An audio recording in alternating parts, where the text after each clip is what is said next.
Hello, you wonderful people, and welcome to another episode of Not Too Comic Book. This being a show where I talk about TV shows that are adaptations of comic books. For today's episode, I'm going to talk about the latest episode of WandaVision. Another great episode. A lot of really interesting things went down in this episode, so let's break it down.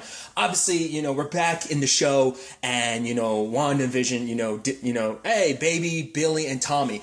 While they're taking care of the kids, she says this, I thought was kind of interesting because she's trying to make them go to sleep, but it won't work. And part of me is like, I think that's kind of fascinating because I guess that's kind of supposed to insinuate that her powers don't work on them. Maybe because they are technically her children. Maybe they have like a natural immunity to like whatever, like her potential reality warping abilities, because maybe they themselves can kind of alter reality or alter themselves. And like I said, maybe that just gives them some natural born immunity to it. I mean, maybe it's also because like they were technically born in this construct like reality she's rewritten, that maybe that in itself gives them kind of the immortality, not the immortality, but the immunity. I don't know. But Wanda says this line.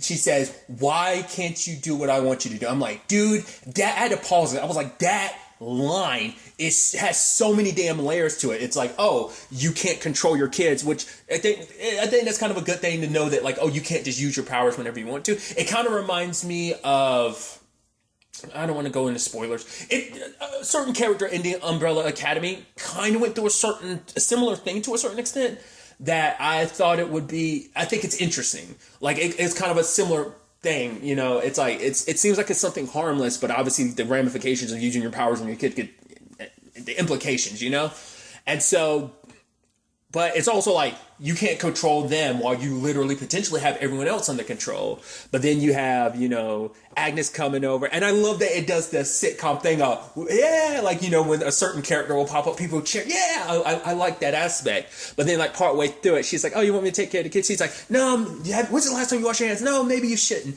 And then she's like, do you want me to take it from the top? I was like, whoa. And Wanda's like, what are you talking about? She's like, I mean, do you still want me to take the kids? And she starts getting a little panic. I was like, oh shit, this is crazy, dude. It's breaking, this reality she's making is breaking even more. And it's just like, and even Vision's like, wait, what? What are you talking about? And she's like, it's just like, no, I just want, yeah, maybe you taking the kids will be, and like, and the entire time, just because these past two episodes, you can't look at one, like her happy disposition comes off so damn creepy, dude, and it's so unnerving. I think Elizabeth Olsen is killing it. Like, you could just see that like, she's just so unnerving and just so creepy, just like her smile, like it doesn't feel genuine anymore. Like before it's like, ha ha ha, but now it's like, there's a sinister look to her face, being like, almost looking at Agnes like, what are you talking about? What? You're crazy. You're crazy. What are you talking? Like, it's so sinister, and I love it. But the fact is that Vision pulls her aside, like, Wanda, did you notice that? She's like, what are you talking about? Agnes, just now. It's like, what? That's just Agnes being Agnes. It's like, no. He's like, something's going on here. But once again, she's keeping him in the dark, being like, honey, you're tripping. He's like, no, we're not going to talk about what just happened there. And then also, like, she's going to fix a drink. And then she's like, oh, no, it's not for me. It's for the kids. And you're like, it's the thing of like, oh, fixing a little drink for the kids to like go to sleep or whatever. But it's like, oh, the babies are quiet. Oh, they're going. I was like, oh, is this about to get weird? And then it turns out the kids have aged up to age 5. And you're like, okay. And then she's over there drink. And then like, she's like, haha, like basically like referencing the kids growing up so fast. And then she drinks. I was like, oh, there's layers to that too, because you're like, she's probably drinking just because it's like, oh, I need to calm my own nerves. I'm breaking down. I'm losing it potentially, Also, it adds layers to that opening too, because it's like, oh, here's kind of, opening credits of like, oh, here's all these points with them as kids. Even the stuff with Vision, it's like, oh, it's funny, but at the same time, you're like, that's actually kind of sad too, because it's like, that means Wanda created this narrative of like, oh yeah, he was a kid, he had a life and stuff like that. Like, that's what it's trying to get across. Because people had talked about it, like how the way this show is actually structured is kind of hinting that obviously there are episodes that happen that are, like, much like a sitcom, there are episodes in between storyline wise that we're not getting to see. And like any show, that there's stories in between you won't get to see. Because very rare are the stories going to be like beat for beat, like this is done. Like, I think 24 is like the only show that's really like that, where you get to see like the in between moments. That there's not really too too much time lost. Like there isn't an episode in between that you'll get to see unless it's between seasons. But you get what I'm trying to say. But so the kids are now older, but it made that whole thing kind of just like, oh, because it makes you wonder, like, were those actual things that happened in between? Because some of them were them as babies, but you're like, was that just created for the narrative, for the show? So this is all happening on the inside. On the outside, you know, Monica's getting examined. So like, what's up with you? What's happened? And it's like, they're trying to figure out this whole Wanda thing. And I like when obviously everyone's gathered up and they're doing their exam. Well, I thought it was kind of interesting where it's like, you know, it's like, oh, you could get your blood drawn again. And Monica was like, no, let's get back to work. And I'm like, what was that about? Like, I don't know. It just seemed interesting that she didn't want to. I mean, I guess it's like, I've been poked and prodded enough. I'm ready to get back to work and figure this whole thing out. Because she talks about being, and this is our first real insight from someone being under her control, being completely broken from it. And she's like, basically, it's like, she felt it like she was submerged basically in grief. I think basically Wanda's emotions, I think, kind of flow over everyone when she's potentially taking control of them. And I think that's what she was feeling, but also like, it is painful being under control because you're not yourself, you know? And obviously, you know, Jimmy's trying to paint things like, obviously during the briefing, it's like, okay, this is Wanda. This is what happened to her. And it's like, yeah. And he was like, yeah. And that's when they voluntarily joined up for Hydra. And then you have Jimmy being like, well, that's a very oversimplification of things. But yes, Jimmy's trying to paint them in a better light and obviously explaining Wanda's abilities. And, you know, it's like, yeah, but they once went up against the Avengers. And she's like, yes. But then Jimmy's like, but yes. But then she became someone that they trusted and fought alongside. So Hayward's looking at her like a potential threat. But, you know, even Monica is trying to be like, give her the benefit of the doubt, like saying like, she's not doing this out of malicious. It's not from aggression. It's like, oh no, this is when she came and stole Vision's body, which I'm like, for one, I'm like, why is she only finding out about that now? It's like, when did she do this? 9 days ago, which kind of puts a time frame on everything that because once again, this is the time frame they kind of said the last episode is hinting that this happened, like this is picking up like 3-ish weeks after the events of 3 or so weeks after the events of Endgame is kind of what last episode was kind of insinuating. But it's like, so she stole Vision's body 9 days ago, which is implying like this. So that is why she saw Vision the way he did, is because she's kind of puppeteering his corpse, which is messed up and creepy. But it's also like, this is her kind of dealing with her grief, but she went in there, broke in, and stole his body back. So, once again, everyone else, like Hayward's coming at this like she's a threat, but everyone else is trying not to, you know, potentially look at her like that. You know, so I just thought that was such an interesting development. Then on top of that, you know, the kids are they end up aging themselves up because it's like, oh, like you need to be at least 10 years old to take care of the doll Sparky, which also Vision notes of like, oh yeah, like it's like, oh, I'm being a little formal because I don't know when we might get a surprise guest. And it's like, oh, lo and behold, here's Agnes with exactly what we need a dog out. It's like, it's a little too damn convenient. Obviously it's this obviously for storytelling purposes. It's the one that kind of moving the narrative along and being like, oh wow, isn't this perfect timing? You know, I mean, because it's a sitcom, so you know it's breaking the rules of like that doesn't make any sense for you to be showing. But it's like even Vision's catching up on that. But the kids aging themselves up to 10 years old, and she's just like, oh, and because I even love that moment where it's like, oh, he doesn't have a collar, and she magics one up, and he was like, what are you doing, Wanda? She's like, what? It's like, Agnes didn't see. He's like, yeah, but it's like, you're getting so lax about this. The whole point was us hiding. And she was like, well, I don't want to hide anymore. I was like, ooh.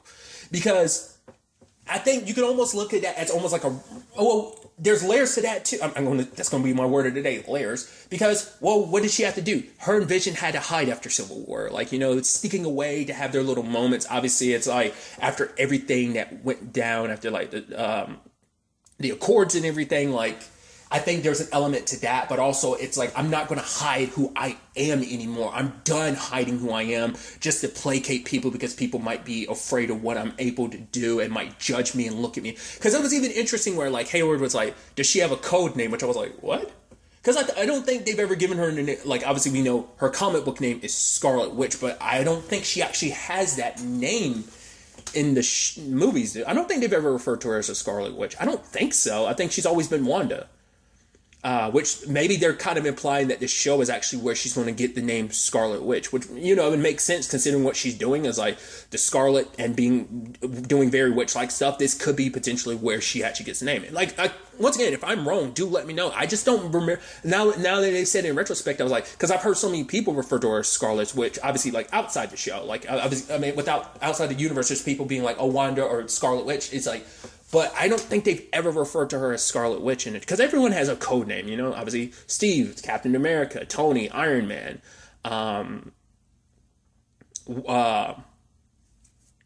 Natasha, Black Widow, like, even Clint, Hawkeye. So that's why I'm just like, I never thought about that till now.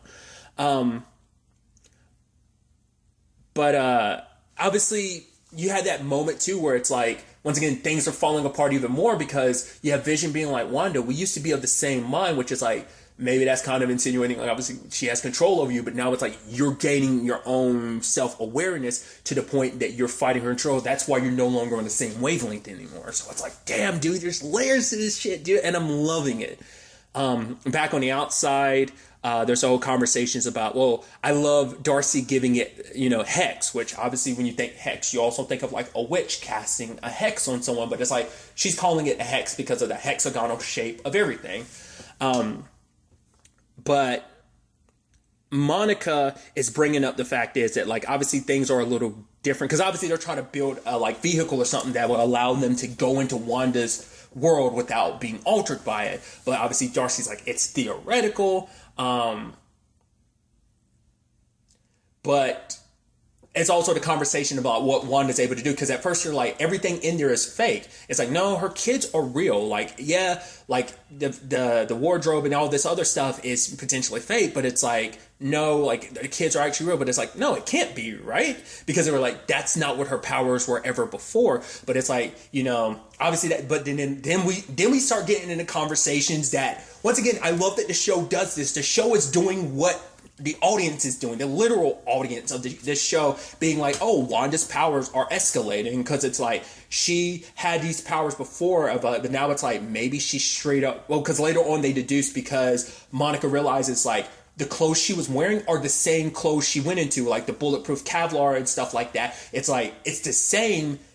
It's just altered to fit the narrative. So she didn't change in it. She didn't like put me in new clothes. It's like, it's the same clothes. She just rewrote history rewrote reality to look. And it's like, whoa, that means she's like way more powerful than we thought.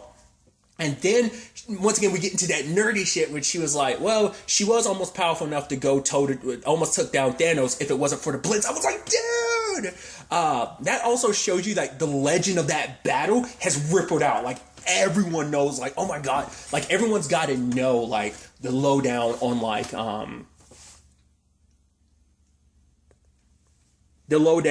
what went down in that battle with Thanos. But I'm sure like obviously there was enough government agencies to probably have like some view. I'm sure other people got filled in on certain things, but it's like, oh, it went toe to toe with Thanos and no one else could do that. And then Jimmy was like, oh, Captain Marvel held her own. And then the look on Monica's face, I was like, oh. But at first I was getting giddy because I was like, oh yeah, we're having a conversation. Because like, let's not forget, if it wasn't for the Blitz, Wanda would have taken Thanos out. If it wasn't for him using an Infinity Stone, like him and like Captain Marvel was like going toe to toe with him, you know. But the mention of that, you see this look on Monica's face, and then Darcy's like, oh yeah, right, she got her powers from an Infinity Stone too, right? Then Monica was like, we're here to talk about Wanda, not her. And I was like, oh. There's something there. I'm like, now that's interesting because Carol's one of those characters we still know little about her story. Like even from the movie, because like there's still 20 plus years of like what happened to the rest of like, you know, after she left with the Skrulls, like the conversation that we never really got answered in Endgame, at least not to my recollection. Once again, I've only seen Endgame once when it originally came out, but it's like she never referenced like, you know, whether or not she's been back to Earth in that time frame. Maybe she has, but it almost seems like her and Carol aren't on the best terms, which I'm like, that just because the fact that she wanted to quickly change the subject, I was like, oh, so there's something there between you and Carol. Like maybe it has something to do, maybe it's a little bit of resentment because it's like, you weren't there when my mom was dying. Because Carol didn't show up. Well, because Carol might have popped in, but it might have been when Monica was gone, because obviously Maria died 3 years ago, so there's a possibility. I mean, obviously, Carol came to Earth mainly because of the whole Thanos thing, but then like she might have like went back straight to like policing the galaxy, the universe, policing space. We don't know. Like I said, there's so many holes in that, but and like that gap, there's a lot of gaps in that history that we don't know. So maybe Captain Marvel 2 would cover that, but I'm like, that's setting up some interesting things like that. Maybe there is a little bit of contention between the two of them. I mean, because next to her mom, Carol was her hero, so for her to have that reaction must mean like they aren't on the best of terms. Like I said, maybe she kind of resents Carol from being away for so long. It's like I said, maybe it's like, my mom was sick and you weren't around. Like, she was your best friend and you weren't there for her. Could be, like I'm throwing speculation out here, but I'm like, that really caught my attention. I was like, that's fascinating, so that's interesting. But now that they figured out, like, okay, if we send stuff in there, it's going to change to fit with the situation. So they ended up getting like a drone from like the 80s and working stuff and like that and sent it in so it wouldn't be affected.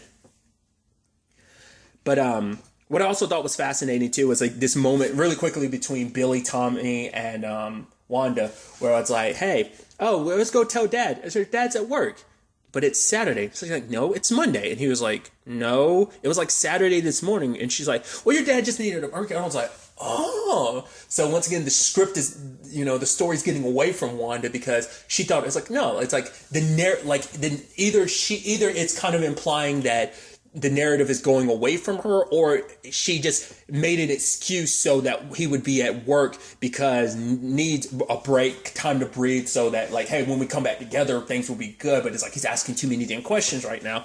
Which at work, they're getting the whole thing set up, the computers, the email, and then they get the email about, the email from Sword, and then everyone's reading it out simultaneously, and then Vision's like, what?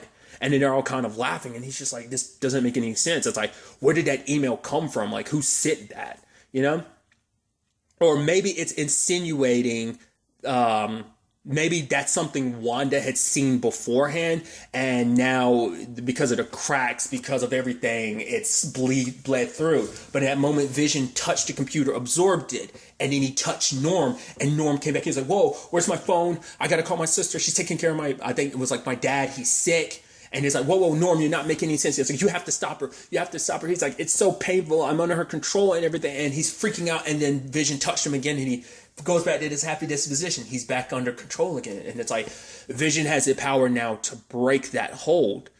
And now, like, then we cut back to, Wanda bringing up the whole thing. I thought was fascinating, where it's like, yeah, Dad, your dad needs a break, but it's not from you. Like, you're his children. Like, he will always love you. I will always love you. That will never change. Just like you two will always be brothers. Like, do you have a brother? She's like, I did. Didn't even say did. I do. But he's far away right now. But then they hear something. She goes outside, and then there's the drone. And there's that scary moment of, like, the grainy picture and her eyes glowing red. You're like, ooh. And it's like, all right, fire the missile. And it's like, wait, what? So he armed it without letting Monica know. And then you have that creepy moment, and you see her silhouette, like the shadowy silhouette of her coming through the portal and just coming out just as herself, dragging the drone, being like, is this yours? It's like, yo! So, and then her just like tossing it. And she says, you don't bother me, I won't bother you. It's like, this is my home. And, Monica's trying to talk to her. It's like, you brought me in on purpose. Like, your telepathy, you knew exactly who I was the moment you pulled me in, because there's some part of you that wants my help. It's like, let me help you. It's like, what do let's get you what you want. She's like, I got what I want, and I'm not letting anyone take it from me again. And then immediately controls everyone with the guns to point them at Hayward and walks away. But then like also modifies the barrier she's going through, because it was blue before, now it's red. I think kind of insinuating now, like, we don't know what the rules are going into the Hex now. Before, it's like, oh, you'll fit the narrative, but maybe that will straight up kill anyone that steps foot into it if it's not her. We don't know. She did something to it, so maybe next episode we'll find out what that is. But obviously there's the whole Sparky thing, and it's like, oh, he died. And then for Wanda to be like, yeah, I can't, because her kid's like, you can bring him back, you can fix that. And even Agnes being like, you can? And it's like, dude. And she's like, no, like, you know, there's rules in life. She's like, you can't bring back the dead. And you're like, the, not irony, maybe hypocrisy behind that statement, because it's like she is aware that Vision's dead, but I think it's the thing of like, he's here, I know he's dead, but at least I want to live in this moment. I want this to last forever, but if nothing lasts forever, sadly, you know? And so, like, the irony, but it's like, you can fix this, Mom. You can bring him back to life. The fact, because I guess the kids are supposed to be like a manifestation, because that's also the thing of like, are they something that because they're not like, whereas everyone who's a part of this show has new identities, they're actually people that she, like, because obviously it's not a normal pregnancy, but it's like, maybe it's kind of insinuating, obviously she straight up made them. So if this reality disappears, so will her kids. They're a manifestation, you know, because they're part of her, because they realize like what she's capable of doing, because it's like part of her mind that knows she resurrected Vision. Because that was the whole thing too. Like, she brought him back from the dead, but it's like, no, she's kind of puppeteering. She's kind of implanting, like, it's basically an illusion she's putting on of regular Vision, who he is, every aspect about him. But being there for the kids and everything. But then Vision confronts her. It's like, I talked to Norm, and it's like, I saw through it. And she was like, I don't know what you're talking about. He's like, Wanda, you're controlling these people. They're through so much pain. She's like, well, and then like the credits are rolling, and then they're still talking. He's like, no. And he walks and he abrupt the credits, because for him, it's like, you know, for him, he's getting driven a little insane, because he's like, I don't remember what my life was before. I don't know who I am. I don't remember anything before Westview. What is out there? She's like, you don't want to know. He's like, you don't get to tell me what I get to know, Wanda. And she's like, you never used to talk to me like that before. He's like, before what? And it's like, he's going insane, because it's like, you know, it's hard to say, is this Vision coming at her like that, or is this the side of her brain that realizes this is wrong and is like, this has to stop? And then like him kind of like floating up and her floating up too. And like, I've done all of this for us, you know?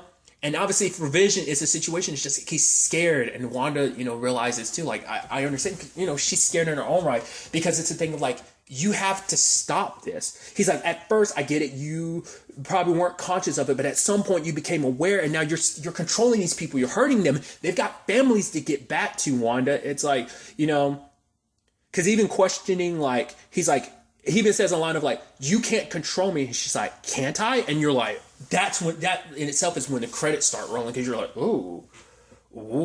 This went from straight comedy to comedy drama to full blown drama.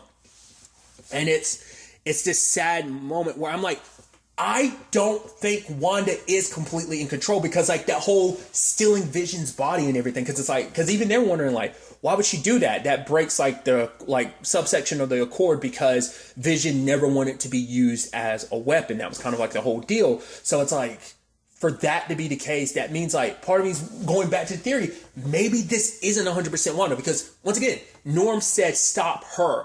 They keep insinuating her, but maybe everyone else is under the impression it is Wanda. It seems like it is her, but at the same time, it feels like someone's basically granting her wish. And once again, my theory is Agnes. It's other people's theory as well, but it's like everything seems like it's pointing towards Wanda, but I think that's the point of the story, to kind of point the narrative to make it seem like it's her, when in actuality it's not. I think someone's just basically giving her everything that she wants. I think I could be mistaken. I'm curious, because I'm still flip-flopping on that, because moments I'm like, is it Wanda? But other parts I'm like, no, I don't think it is Wanda. Because even her being like, I'm not controlling this. In the doorbell ring, it's like, I told you, I'm not doing that. But it's like, maybe this whole narrative has gotten so beyond her that she is like, that it's like going based on her every whim, like whatever it is that she wants the world alters to immediately, without her really actively thinking about it. It's like, if there's a strong enough impulse in her mind of what she wants, that maybe the reality is rewriting itself to, you know, satiate that, you know, want and need from her. I don't know. But like I said, I don't think, because obviously this is all born from grief, but like, I think someone's using her grief against her and making it seem like it's just her. I don't know. we'll have to wait and see. But then like it goes to the door and it's like we see the back of the head and you're like, okay, because I'll let you know ahead of time. I did, because I watch enough stuff where they cover stuff like this. I wish I didn't know, but I'd heard some, there were discussions about like Quicksilver potentially popping up in the show. Now whether it was going to be Aaron Taylor Johnson from Age of Ultron, or whether it was going to be Evan Peters was the big question. And lo and behold, it's Evan Peters. Obviously, if he played Quicksilver in the X-Men universe, which is interesting. And then it's like, he's like, hey sis, and she's like, what? And even Darcy being like, whoa, she would cast her brother? And I'm like, that's interesting, because they're acknowledging that's not what her brother looks like in this universe. Obviously, you can't get around it now. The question is, why does she recast him?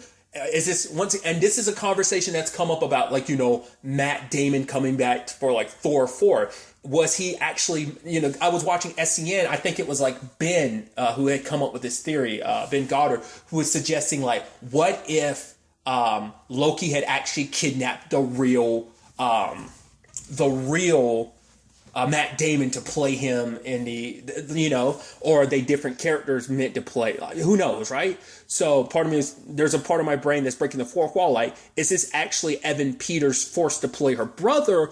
Or is this, are we already setting up the multiverse stuff that is already here in the background, or what? Why recast your brother? Is it because honestly seeing him would be too painful? Through all of this, did you yank in a version of him from a different reality? I don't know what to make of that, but it's like, oh, this is mind-blowing stuff, dude. I cannot wait to see the next episode. It's like, where are we going from here? We're in episode 5, like what they're supposed to be like. We're a little past, we're at the halfway point, and I'm like, there are 4